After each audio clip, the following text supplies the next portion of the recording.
There are things out there lurking in the dark crevices of reality. Shadows that slip into our world like echoes of the past, like specters in the fog. We brush against them, barely aware, until suddenly they reach out. A hand extended in greeting might belong to a stranger you never invited. A mirror of yourself that doesn't quite belong. The spirit world? A place where our dead linger, watching, even visiting, perhaps for reasons we'll never understand.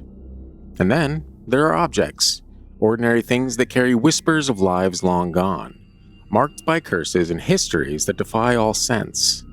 They lie in wait, patiently, for the curious among us, ready to blur the lines of our will with theirs.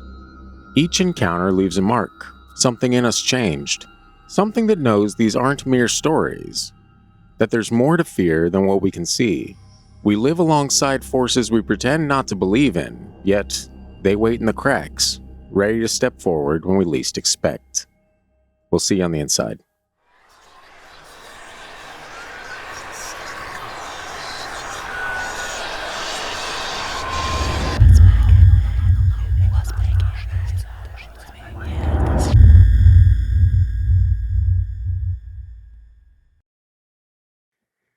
Anyway, folks, welcome back to Sleep with the Lights On.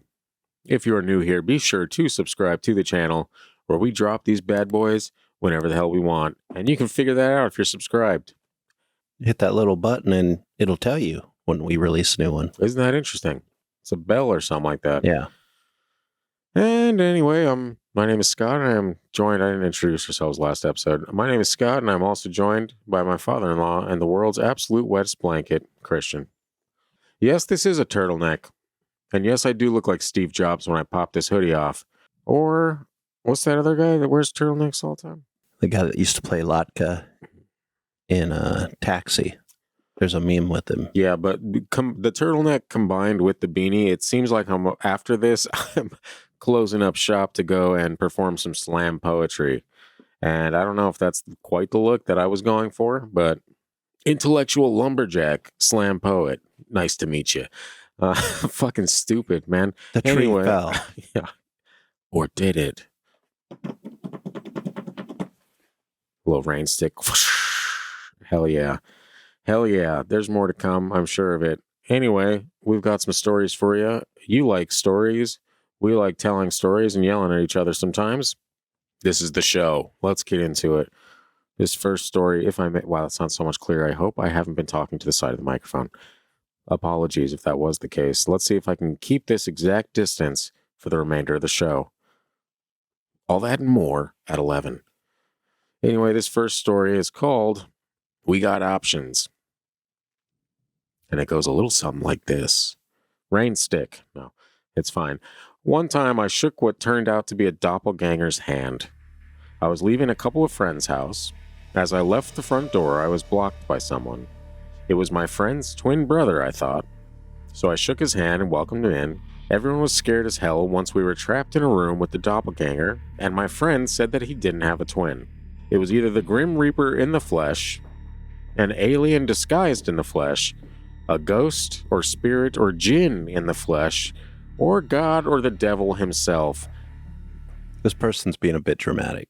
At this point, yeah. I so wish I had an iPhone at the time. I even left before we could get the doppelganger to leave. I have no clue how it played out. I feel like you could probably get in touch with your friend after that to figure that out. Christian, are you calling bullshit on that? Totally.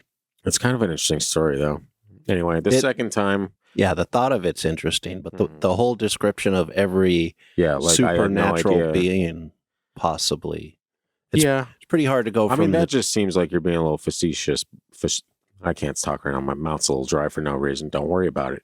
The only thing that gets me is I don't know how it played out.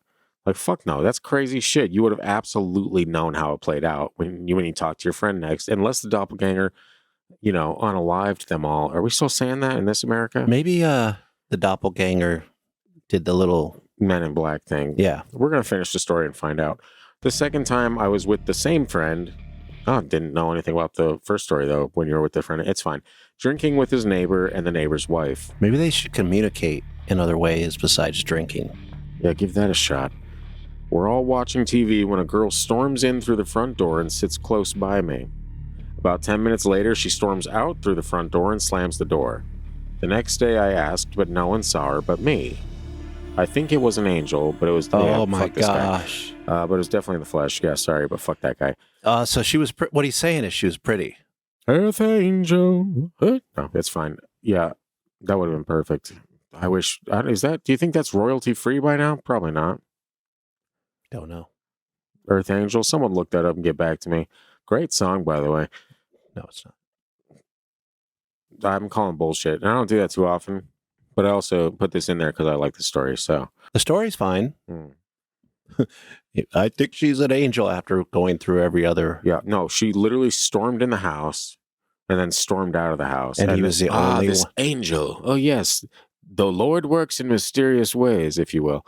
Yeah, fucking weird. This seems like the friend that everybody plays tricks on, and the friend doesn't get the fact that these were tricks. Yeah, we didn't see any woman come into the house and storm out. Maybe it was an angel? And that was Tim's sister, Becky, over there. Just walk in. Just walk in real quick. Sit down next to him. He'll be all enamored with your beauty, and then just storm out, and we'll pretend the next day she didn't exist. But make sure you slam the door. Yeah.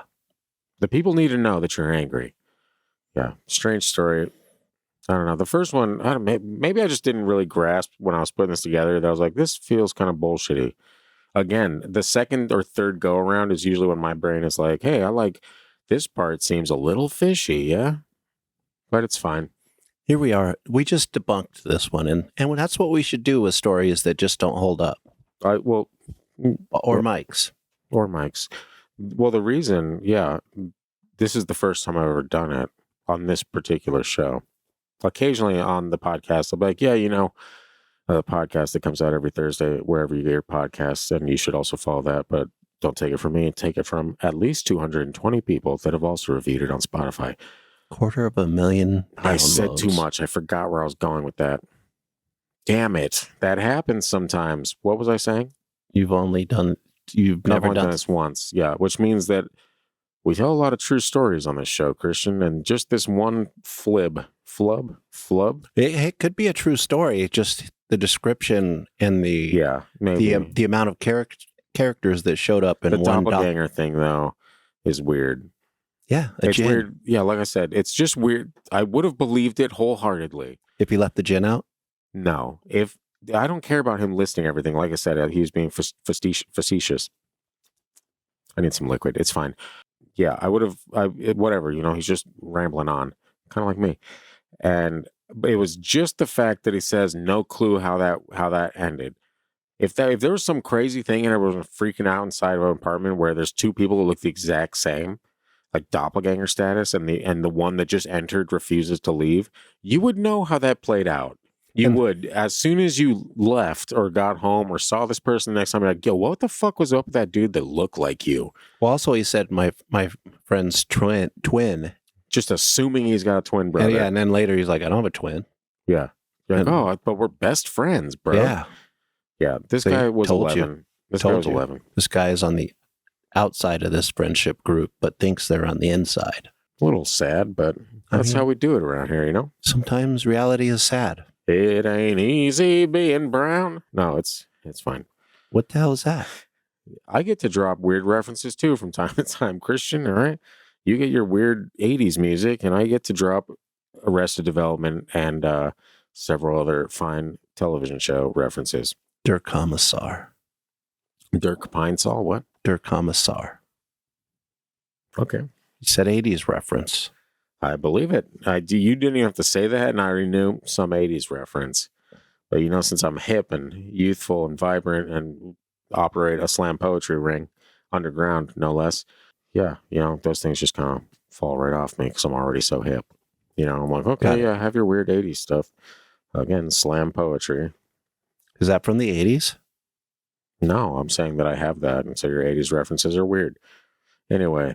Is slam poetry a hipster thing? I think it's more of a hippie thing, but I believe in my heart that hipsters probably do slam poetry as well. It's where you're like really dramatic about your words. You've heard slam poetry, right? I'm sure I have. Yeah.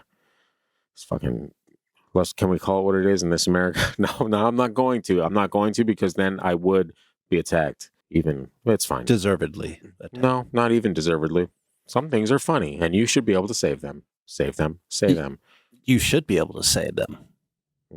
And I will. Not the first time you didn't. Okay. Anyway, this next story, let's stop the mindless drivel. You guys were over it. We were over it. It's time. It's time to move on. This next story is called Grandma's a Peeper. Oh, yeah. Oh, yeah. You know how we do in these parts. And it's by Mama Mo. Mama Mo. Anyways, it says, I was sleeping over at a best friend's house when I briefly woke up in the middle of the night. Oh, God, no. As I was rolling over, I happened to open my eyes. When I looked up, I saw what I thought was my best friend's mom standing in the doorway wearing a white gown. Oh, yeah, white nightgown, I should say. Oh, yeah. Which I thought was kind of funny since I remembered she was wearing this bright purple satin nightgown when she went to bed. Oh, this little pervert, dude. Oh, that's not what you were wearing when you went to bed. It's gross. Anyway, the only reason I knew someone was there was because there were linen cabinets outside her door that were dark in color, but easy enough to see in the dark. When I looked up, all I saw was the white gown, not the cabinets. So I know something was there. I looked away for a second and then looked back and the image was gone. I remember thinking, that's weird. Then I rolled over and went back to sleep. I wasn't scared. It was almost peaceful, but it did just register that I saw something weird. When I woke up the next morning, I told my friend what I had seen, and she freaked out and told me I needed to call her mom at work and tell her what I saw. Come to find out, her mom had seen her grandma, who had passed away many, many years before, wearing the same gown a few weeks beforehand, but I didn't know anything about it. Apparently, she only told a couple of people. I think her grandma was just doing her rounds, checking in on everyone to make sure they were okay. Not my first experience with the paranormal, but definitely one of the more special ones. Okay, we gotta talk. If you got an old grandma ghost doing the rounds as they do, as we've been told they do, does she gotta be in her nightgown? That's how they did their rounds. No, their whole life they did their rounds. I understand. One last time in a nightgown. I understand that, but what I'm saying is you're on the other side. You have access to many things that we don't have on this side. Maybe. We don't know for sure. None of us are on the other side yet. Allegedly. I'll say that for you.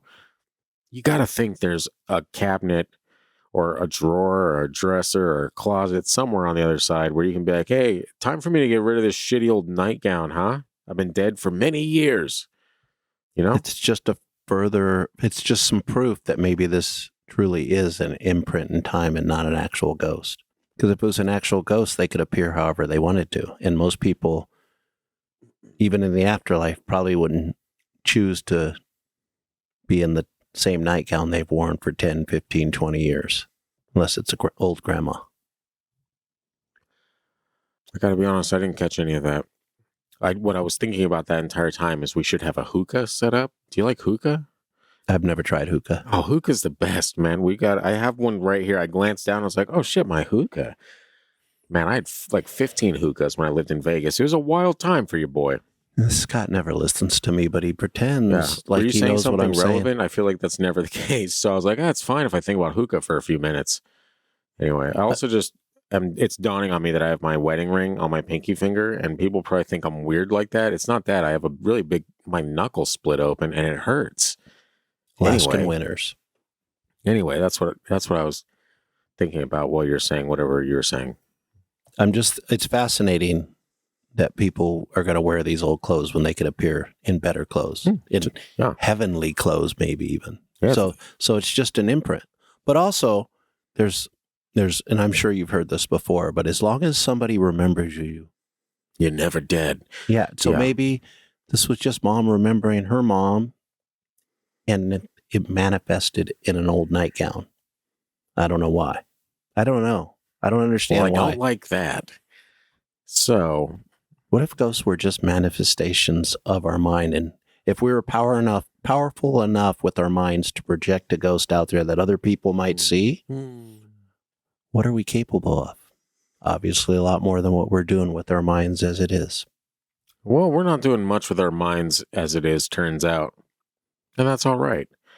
But what I can say is that we have one more story for you guys. I thought you were going to say a mind is a terrible thing to waste. No, that was from last episode. That definitely wasn't 30 minutes ago. And yes, we are wearing the same clothes, and that's fine.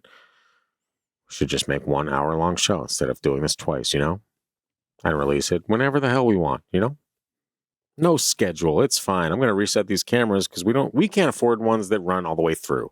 I think it'd be fine in a different flavor. Really? I tried another one because they got like Sour Patch Kids. And that's a weird flavor for a drink, That's too much for me. It's like blue. It was blue raspberry, and I was like, it doesn't taste terrible. But this one, I was actually surprised because most orange shit, I'm like, it's orange shit, Yeah. But this kind of reminds me of Tang. Tang, when I look back, Tang wasn't very good. But, Tang probably wasn't very good, but that's this drink. I'm telling you, it tastes almost exactly like it. but those commercials had me convinced I always wanted Tang. Hell yeah. And an orangutan, turns out. No, Oh, they're hideous. Mm. Give me a regular old monkey or a chimp. It's going to rip your face off. Is that what you It's desire? not ugly, though. You're like, at least it's cute. Splats just stuck to the ceiling, you and your face, looking down at you. Probably not believing it. Like, I can't believe this. But what else is new, I've Christian? watched Planet of the Apes. It scared me when I was a kid. Okie doke. For another episode. Probably not. Probably not. Well, it'll come up some other time. Just ask us on our social medias. I'll explain it. There you go. Christian really wants to talk about Planet of the Apes. So someone ask him about it, please. I'm begging you. Let's close it out with a nice little cursed object story, yeah? Those are the best. Those are the best. Do you remember that cursed looking doll I sent you a picture of recently when I was going through my dad's That was not fun to look at. Yeah, I was like, I regret that. I was like, I should bring it back, but hell no. Where are you going to keep it? Yeah, definitely not in here. I can tell you that much. I know. I'm like, let somebody else get rid of it. It's time. Yeah. Of course, I was not the one to get rid of it because I know what happens when you get rid of cursed objects improperly. They appear when you turn the light back on. I let a family member deal with that one. There you go. You're welcome. Take that, family member. Anyway, this story is called The Witch's Ring. Ooh. I know. And it's in England, no less. Ooh. I love England. I know. Cornwall, England is steeped in tales of witchcraft and dark magic. This story revolves around a woman named Alice who found an old ornate ring at an antique shop in a coastal village. The shopkeeper warned her that the ring had a dark history, in quotes, and that those who wore it often felt odd urges to do things against their nature. Intrigued by the warning rather than deterred, Alice bought it. Almost immediately, she began experiencing disturbing visions, shadowy figures in her room at night, strange whispers, and sudden flashes of someone else's memories, ones she couldn't recognize as her own. Even worse, her friends and family noticed her behavior becoming erratic. She grew cold, distant, and occasionally aggressive. Oh no. Alice eventually confided in a friend who was well versed in Cornish folklore. Hey now, that sounds fun. It does. It does. Someone hit us up with that Cornish folklore. The friend explained that her symptoms matched the accounts of those who had dealt with enchanted objects. Objects that could hitchhike, in quotes as well, curses. Intrigued yet frightened, Alice tried to rid herself of the ring, but each time, it would inexplicably reappear in her home, what we were kind of just talking about. Desperate, she sought out a local hedge witch who performed a ritual to sever Alice's connection to the ring. Once it was complete, the ring vanished. According to the hedge witch, the ring likely belonged to a long-dead Cornish witch who imbued it with her own essence. Like, oh yeah. Like the One Ring. Sounds hot. Anyway, those who wore it, all I picture was Zoolander with essence. Oh, I pictured Sauron. Yeah, two wildly different movies. And, well, book in your case. Have you seen Zoolander? Long time ago. Oh my God, you need to see it again. I do not. Anyway, imbued it with her own essence. An essence? No, I'm just kidding. I'm not going to do it. Those who wore it became vessels for the witch's spirit, allowing her to live vicariously through them. Weirdest part about all that? The memories. That would be so strange, having someone else's memories in your head. It'd be cool if you could discern the difference. Yeah, if you weren't like, wait, did I do that? You could Oh my you God. could be like, let's go back instead of reading a book or watching a movie. Let's be entertained by what this person did. Hell yeah. Oh, she killed all those people because she's a witch in Scott's view. It doesn't even have to be in my view. She could literally be a witch. You know? She could be. She could be. I mean, what was the saying? There's always a coven within a 3-mile radius, according to a TV show we just watched. I mean, and also maybe according to real life, who knows? A lot of crazy TikTok folks out there, you know?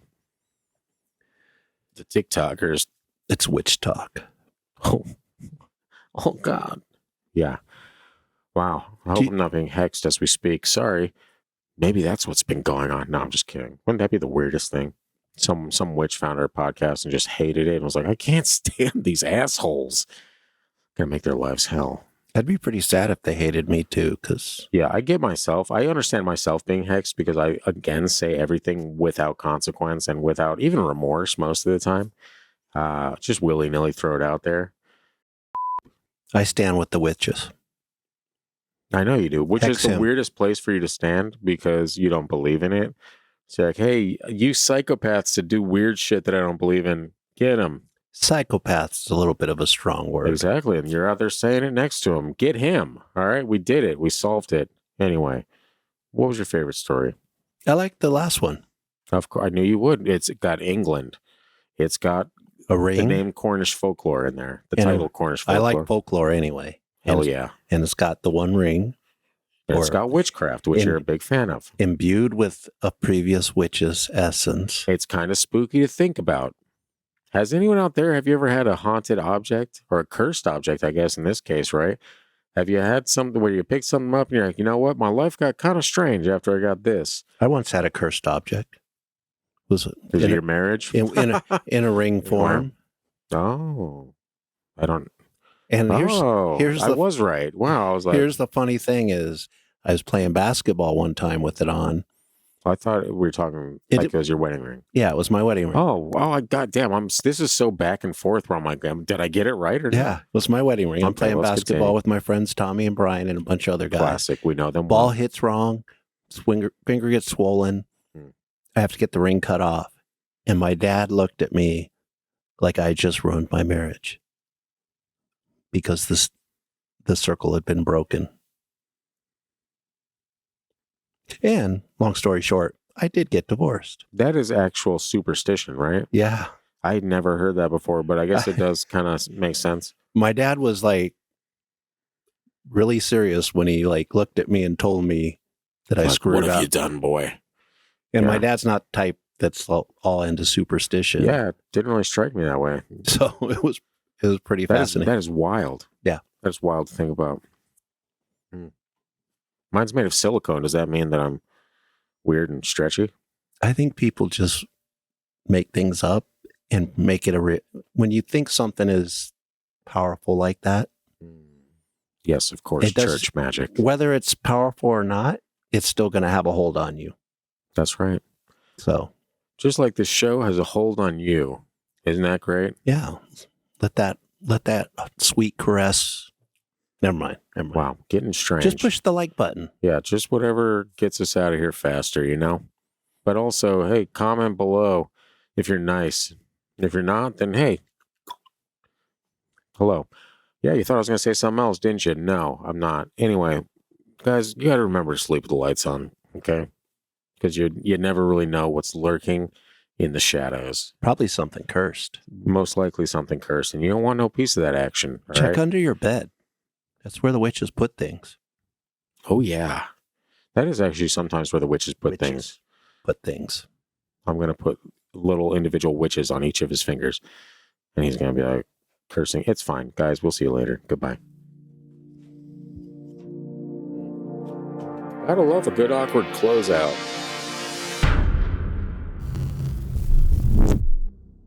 Be scared.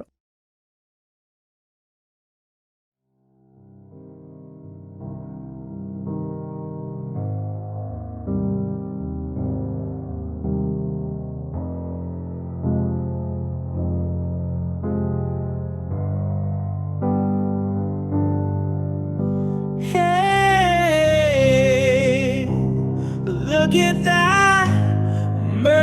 a podcast about ghosts and crap. It's pretty neat. Hey, what a treat. Support the show and rock some swag. If kids are still saying stuff like that, we love you, what a weird song.